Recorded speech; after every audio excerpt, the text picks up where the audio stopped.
Hi everybody! How are you doing? How are you today? Doing just great? Doing just fine? More or less? Just let me know. Pessoal, tempo atrás eu gravei uma aula aqui lendo, um tempo atrás eu quero dizer alguns dias atrás, lendo os verbos irregulares, a tabelinha de verbos irregulares, em inglês ali no passado. É um vídeo, uma aula meio chata, vamos falar assim bem sinceramente, mas muito, muito necessária.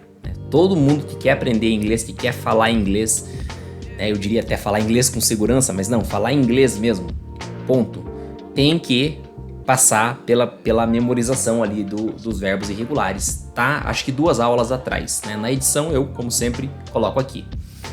E nessa eu vou dar uma sequência, a essa aula, no sentido de mostrar para você como utilizar os verbos irregulares, como que na prática, Eu tô só falando que eles são importantes, mas eu preciso mostrar para você quais são,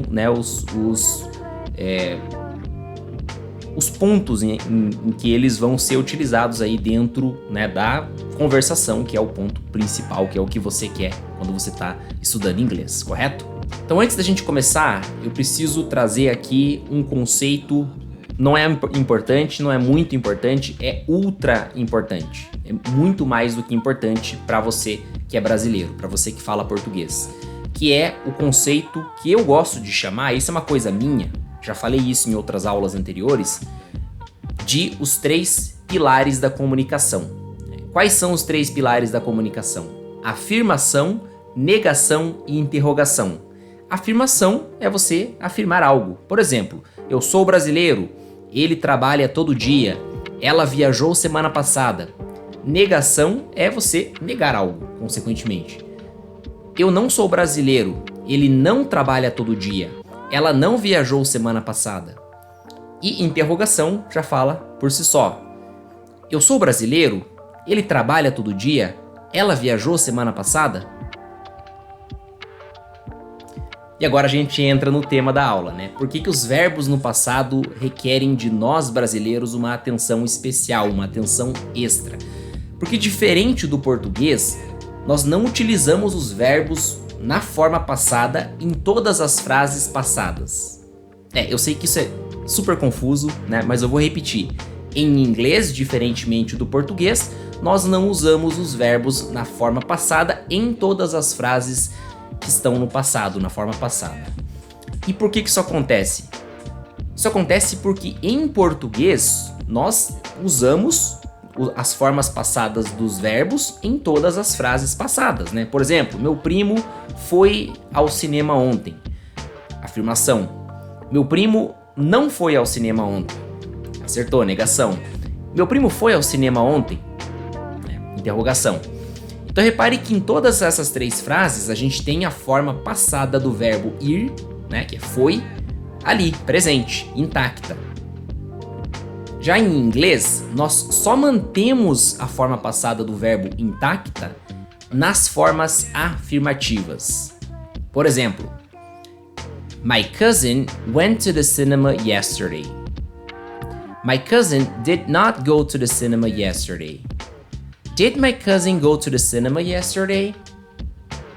Então são as mesmas frases que eu li em português, agora em inglês, Mas é para apontar aqui o princípio que eu tô querendo chamar a tua atenção, Se você já tem um pouquinho mais de estudo, já chegou nessa parte, eu acho que você já matou a charada aqui, Mas eu vou seguir em frente aqui para quem não entendeu.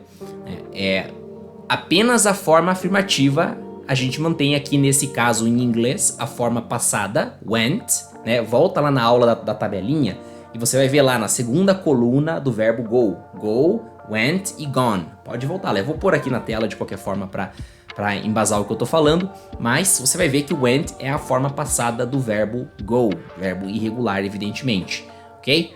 Então ali, repare que apenas na afirmação, na primeira frase aqui, o went permanece. Nas outras 2, ou seja, na forma negativa, negação e na pergunta, ele nem aparece, você não tem o went ali, Então, o que acontece? Então é isso que a gente vai precisar entender agora.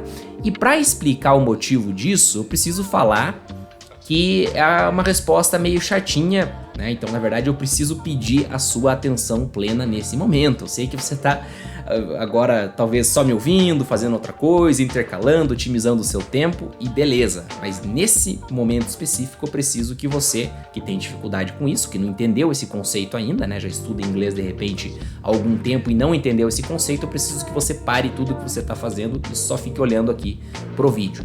Só nesse momento, depois você volta a otimizar o seu tempo aí se você acha que é produtivo, né?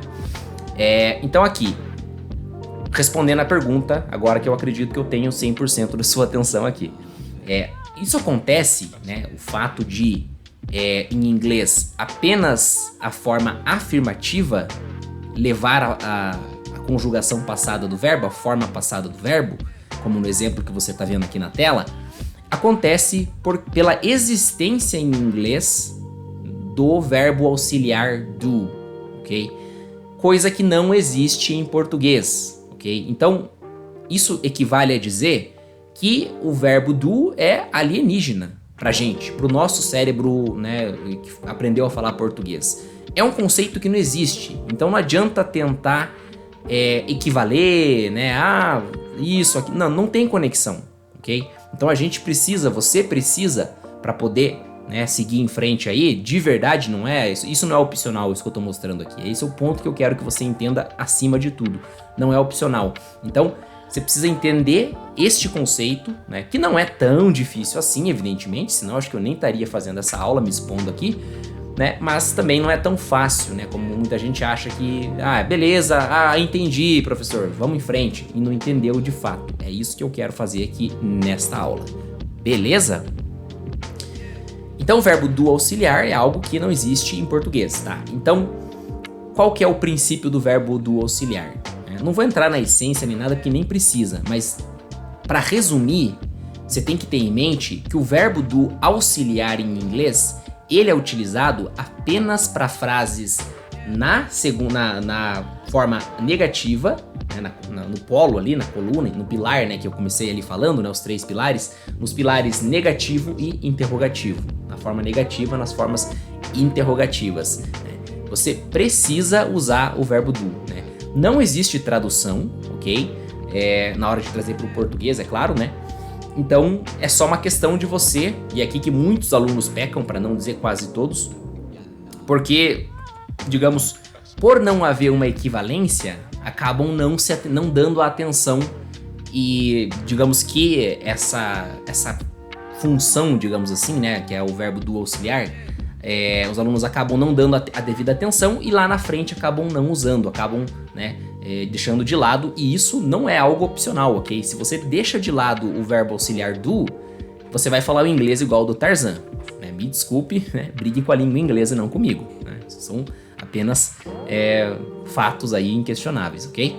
Então vamos lá, vamos de fato então tirar essa jossa do seu caminho aqui e entender, né? Então toda vez que você for fazer uma negação, toda vez que você for fazer uma interrogação, e aqui eu linko com o começo da aula, volta ali se for o caso, porquê de ter consciência de que, né, toda comunicação humana é feita ou uma interrogação, ou uma negação, ou uma afirmação, interrogação ou uma negação, ok? Ou uma mistura de duas delas, mas enfim, né, para facilitar os 3 pilares que eu falo no começo do vídeo, né? Foca nisso, entenda esse conceito que vai ficar mais fácil entender a questão do verbo auxiliar do, né? Então, entenda isso e entenda que o do é usado apenas, né, para negativas, né, e para perguntas, né? Não só é usado apenas, como ele é obrigação com a maioria dos verbos. Marque, maioria dos verbos. For example, I don't speak English. Né? I don't, vamos lembrar que é I do not, né? É o do mais o not que se contraem e formam don't. E um outro exemplo. Do you speak English? Um detalhe interessante, né? Repare que quando a gente aprende, né? Muita gente que nem faz inglês, nem estuda, sabe que perguntar se fala um idioma, no caso em inglês é do you speak English, né? Mas vamos lá, you, você, speak, falar, English, inglês.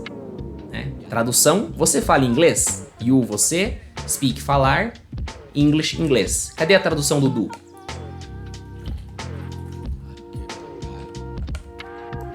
Já tomei um golinho de água para você pensar. Não tem tradução do do, né? Isso que você também precisa entender, né? A gente não traduz para o português, porque não existe esse conceito em português. Mas, e eu preciso lembrar você, em inglês existe e não é opcional, é obrigatório. Você tem que usar. Então você vai fazer uma frase, vai formar uma frase na forma negativa, utiliza o do, né? E quando a frase negativa em questão for no passado, né? Como o exemplo que a gente viu aqui, né? My cousin, né? No caso em português, meu primo não foi ao cinema ontem. Né? Meu primo não foi ao cinema. É uma negação no passado, né? Mas ainda assim uma negação. Como é que fica? Como é que fica o do aí? Bom, reparem, pessoal, e aqui eu abro até um parênteses, que o do, né, antes de ser um verbo auxiliar, ele é um verbo normal, ok? Ele é um verbo da língua inglesa que existe, que significa fazer, executar, algo nesse sentido, tá? Fazer, executar, ele vai nessa linha. E como todo verbo, ele tem uma forma passada, ele é irregular também, ele está na tabela da aula que eu comecei falando aqui, da aula dos verbos irregulares, tá? Dá uma conferida lá. Então, como todo verbo, ele tem uma forma passada, e essa forma passada é did, ok? Então ele não vai deixar de ser usado respondendo a pergunta de se a frase for no passado, for negativa no passado, né? Como meu primo não foi ao cinema, por exemplo, né? A gente vai trazer o verbo do na sua forma passada. A gente vai substituir o do pela sua forma passada que eu acabei de falar aqui, que é did, ok? Aliás, eu nem falei, tô falando agora, né? A forma passada de do é did, beleza? Então, no lugar, é muito simples nesse ponto, ok? De tão simples que as pessoas confundem. No lugar de do, né? Por exemplo, ali na frase, né? Meu primo não vai. No lugar de do, eu coloco did, ok? Então, mas fica ali o que a gente leu. Agora há pouco. My cousin did not go to the cinema yesterday. Então ali, olha o que o did fez. Ele, digamos, estando ali, ele puxa... Ele puxa para si a responsabilidade de fazer a forma passada da frase, né? De modo que o verbo não precisa fazer. É como se ele roubasse do verbo essa responsabilidade de deixar a frase no passado. O que eu quero dizer com isso? Quando eu digo I went to the cinema, ou seja, a primeira frase ali, que é uma afirmação e, portanto, a gente usa o go no passado, que é went, I went. O went ali é que está colocando a frase no passado. É ele que está com a responsabilidade, digamos assim, de dar o tom, né, no caso aqui passado, dar o tempo verbal, né, para a frase. Ao passo que, quando a gente tem uma negação, como a gente usa o did, o go fica livre de fazer isso, né? Livre e impedido, né? Ele não pode, né? Então, outro erro muito comum que você deve evitar a qualquer custo. Usar o did, beleza, tem que usar, tá certo, e não se atentar e mesmo assim trazer o verbo da frase pro passado, né? Por exemplo, aqui, I didn't, em vez de falar I did not go, que é o certo, falar I did not went. Esse é um erro muito comum, tá? E bizarro, isso estraga toda a sua comunicação em inglês. Você precisa evitar isso a qualquer custo. Teacher, isso significa dizer então que, bom, eu meio que vou lá decorar aquela tabela com os verbos no passado, né? No caso, os verbos irregulares, né? Eu explico bem lá, enfim, né? Sobre regulares e irregulares, fora outros vídeos que a gente tem aqui. Mas isso significa dizer que é meio em vão o meu estudo, porque, poxa, né? Você mesmo falou ali que são 3 os pilares, né, da comunicação: afirmação, negação e interrogação, e eu só vou utilizar o passado em uma delas, no caso, a afirmação, né? Então, meio que, né, na maioria das vezes eu não vou usar. Sim e não. Por que sim e não?